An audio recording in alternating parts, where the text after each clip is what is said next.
आज मैं 14 अगस्त का सामान लेने लाइट हाउस गया और रास्ते में बाइक हमारी पंचर हो गई। मैंने पंचर वाले से ऐसा क्या सवाल किया कि उसे गुस्सा आ गया और इस बड़े फ्लैग के बाबा जी ने कितने पैसे बताए, देखें आगे इस वीडियो में। अस्सलाम वालेकुम। आज मैं और हाजी भाई बोतल गली लाइट हाउस जा रहे हैं, जहां से हाजी भाई ने अपनी शॉप के लिए इत्र लेने हैं और मैंने अपनी शॉप के लिए 14 अगस्त के हवाले से सजावट का सामान लेना है। रास्ते में एक घोड़ा गाड़ी जाते हुए दिखाई दी जो कि बहुत ही खूबसूरत लग रही थी और ये हमारे लांडी का एक खूबसूरत सा रोड है जिसके दोनों जानिब दरख्त ही दरख्त हैं और ये हमारा मिल एरिया है जहां दरख्त ना होने के बराबर हैं। प्लीज अपने इर्द गिर्द दरख्त लगाएं और अपने शहर को आलूदगी से बचाएं। गेट्स फार्मा वालों ने अपनी कंपनी पर बड़ा सा पाकिस्तानी फ्लैग लगाया हुआ था जो कि बहुत खूबसूरत लग रहा था। फिर हम गोदाम चुरंगी पहुंचे तो गोदाम चुरंगी को भी पाकिस्तानी फ्लैग से मुकम्मल सजाया हुआ था। फिर हम कयूमाबाद से होते हुए जैसे ही DHA के सिग्नल पर पहुंचे तो हाजी भाई ने बाइक को रोक दिया क्योंकि बाइक पंचर हो चुकी थी। फिर हम पीछे पंप की जानिब पंचर की शॉप की तरफ चल पड़े। पैदल चलते हुए मेरी नजर तारों पर पड़ी जिस पर बहुत सारे कबूतर बैठे थे।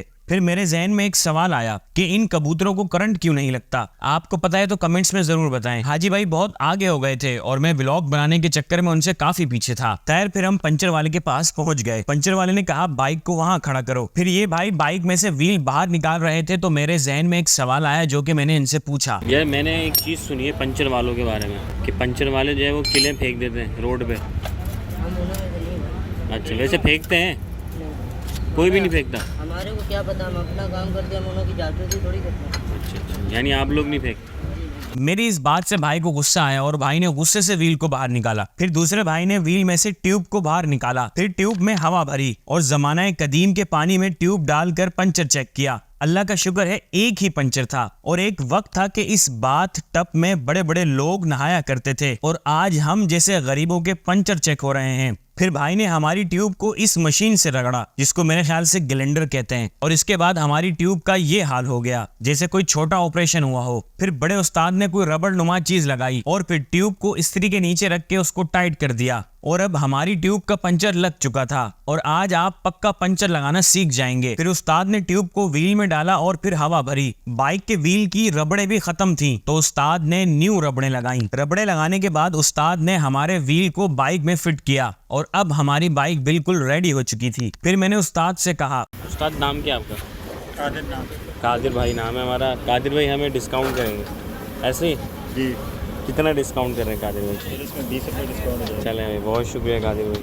कादिर भाई ने हमें 20 रुपये डिस्काउंट किया, बहुत शुक्रिया कादिर भाई। और फिर हम आगे सफर के लिए रवाना हो गए और इस इंग्लिश सेंटर में मैं किसी जमाने इंग्लिश सीखने आता था और इतनी इंग्लिश सीखी कि आज मैं उर्दू अच्छी बोल लेता हूँ। खैर हम मौसम एंजॉय करते हुए बिलाखिर लाइट हाउस पहुंच गए और बोतल गली की जानिब बाइक को टर्न किया और ये है बोतल गली जहां आपको होलसेल में इतर और बोतलें मिलती हैं। हाजी भाई ने इन बुजुर्ग को अपने इतरों का ऑर्डर लिखवाया और ये जो आप बड़ी बड़ी बोतलें देख रहे हैं इनमें इतर हैं। फिर मैंने हाजी भाई को कहा आप इतर ले लें और मैं जब तक 14 अगस्त का सामान ले लेता हूँ। फिर मैं बोतल गली के बराबर वाले रोड की जानिब चल पड़ा जहाँ 14 अगस्त का सामान होलसेल रेट में मिलता है और पूरी कराची से छोटे दुकानदार यहाँ से होलसेल में सामान लेने आते हैं और इस रोड के दोनों तरफ 14 अगस्त के हवाले से स्टॉल्स लगे होते हैं जहाँ चूड़ियाँ, सूट्स, बैजेस और 14 अगस्त के हवाले से मुख्तलिफ आइटम्स सेल हो रहे होते हैं। रश इतना था कि पैदल चलने वालों के लिए भी जगह नहीं थी और ये है 14 अगस्त के हवाले से फजूल तरीन चीज जिसे भाई कुछ इस अंदाज से बजा रहे थे।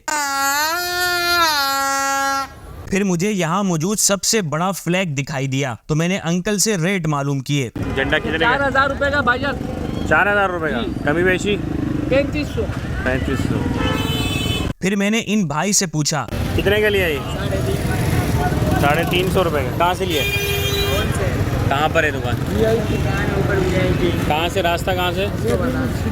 सीधे जाके उल्टे हाथ से। फिर मैं VIP शॉप की जानिब चल पड़ा। पीछे से इस भाई ने कैमरे में हाथ हिलाया, चल भाई तू भी आ गया व्लॉग में। फिर मैं VIP शॉप पर पहुंचा और सजावट का सामान सिलेक्ट करने लगा। 4 अदद फ्लैग्स की झंडियां ली और फिर बैजेस देखने लगा। इन सब बैजेस में से मुझे ये सिंपल सा बैज पसंद आया। फिर मैंने इसका एक पूरा पैकेट ले लिया। इसके बाद मैं फ्लैग्स पसंद करने लगा और यहाँ मुख्तलिफ साइज के फ्लैग लगे हुए थे। मैंने इनमें से ये फ्लैग पसंद किया जो कि 250 का था। भाई ने मुझे फ्लैग दिया और इसके बाद मैंने बैलून्स का पैकेट उठाया और फिर अपना बिल बनवा कर पेमेंट अदा करने के बाद अपना सामान लिए बाहर आया और बोतल गली में आकर हाजी भाई को ढूंढने लगा। हाजी भाई एक दूसरी शॉप से इतर ले रहे थे। इतर, बोतलें और 14 अगस्त का सामान लेने के बाद हम वापस घर की जानिब रवाना हुए और पूरे 1 घंटे के सफर के बाद हम घर वापस पहुंचे। कुछ सामान मैंने चारपाई पर रखा और लेट गया क्योंकि थक चुका था और फिर ठंडा पानी पिया। और मैंने अपने YouTube चैनल पर भी कंप्लीट व्लॉग्स अपलोड करना शुरू कर दिए हैं। प्लीज वहां पर भी मुझे सपोर्ट कीजिए। YouTube का लिंक डिस्क्रिप्शन में दे दिया है। ओके, मिलते हैं अगली वीडियो में जिसमें हम अपनी शॉप सजाएंगे।